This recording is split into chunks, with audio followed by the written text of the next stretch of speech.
Hi friends, Don Wilson here with a chemistry-related episode of As the Record Turns.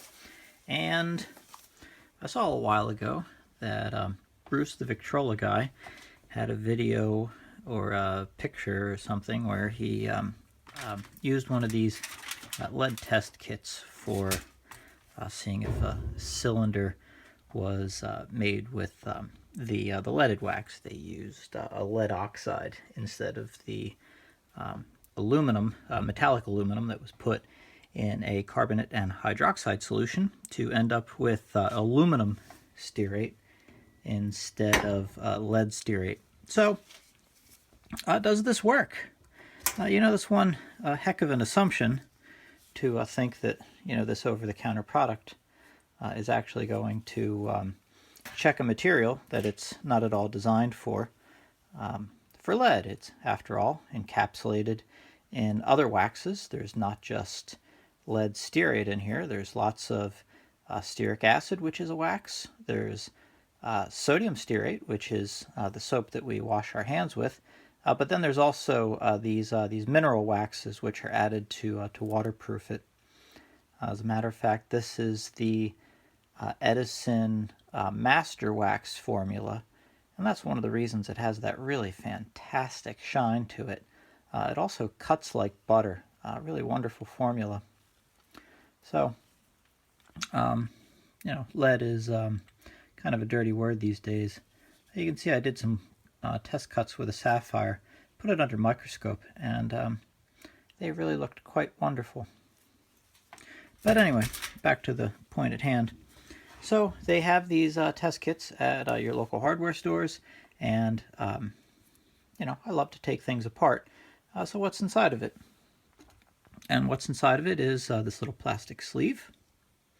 And inside this plastic sleeve, there are two incredibly thin glass ampules. And I didn't measure the thickness of them, but I'm going to guess that they're just a couple thousandths of an inch thick. And they're so thin that just that's with very light pressure, it's just falling right apart. And the idea is that the crackpot who bought this product hasn't cut the plastic tube apart to scavenge the ampules, but you squeeze it and it all stays inside this nice plastic tube, and well, actually it all stays inside this nice little package like so, and you can just rub this on whatever you want, and it turns red in the presence of lead. Great idea. So there's a part A and there's a part B in these two separate ampules. In the top there's a powder, and in the bottom there's a liquid. Okay. There is 410 milligrams of powder.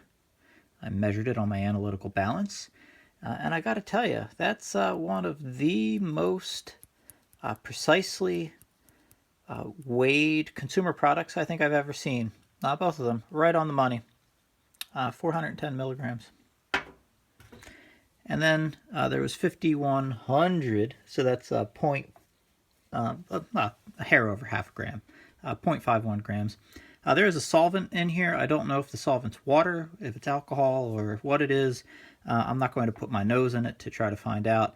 And when I had it on the balance, the milligrams were continually creeping down. So it could be water, but I suspect it's probably something more like alcohol.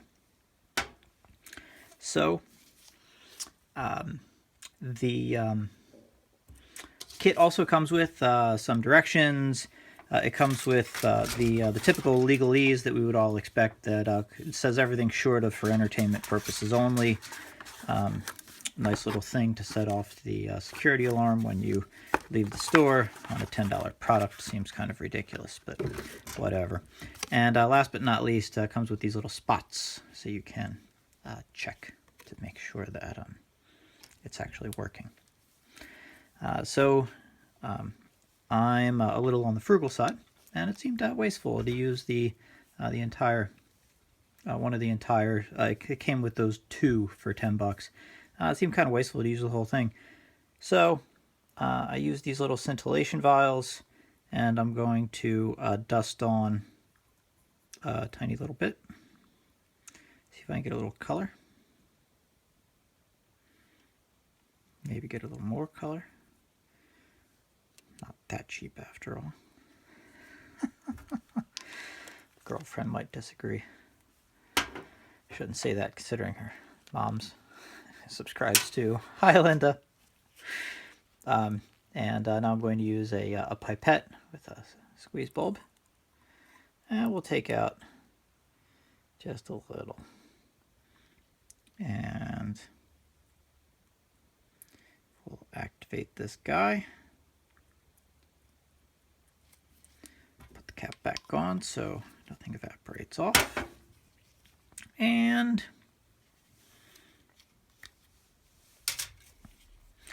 let's get down to business. I guess that we can blot to get that nice and mixed. I can see that there's a little wet spot being left, so that's good. The color is slightly gray at this point.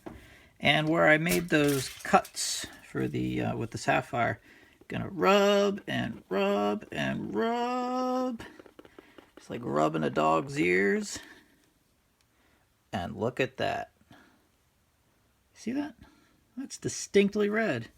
Not just a little red. Not maybe, sort of, kinda. That is no doubt about it red. So that solves one of life's little mysteries. And you know, that used such little material that we can do that over and over and over and over again. Not right now, just metaphorically speaking. Sorry about that, folks. Phone ran out of juice for a moment, but the color did change. So actually I did on both samples. So yay, progress. That yeah, it works on the cylinders, works on the card, and we can use just the teeny tiny itty little bit with some cotton swabs to do your cylinder testing. And if you're lucky enough to find that these guys will trigger on one of your cylinders, you know you've got a super early one, or that you've got some master wax. Thanks for watching, folks. Any questions, comments, etc., feel free to send me an email, doninphilly@gmail.com. Thanks.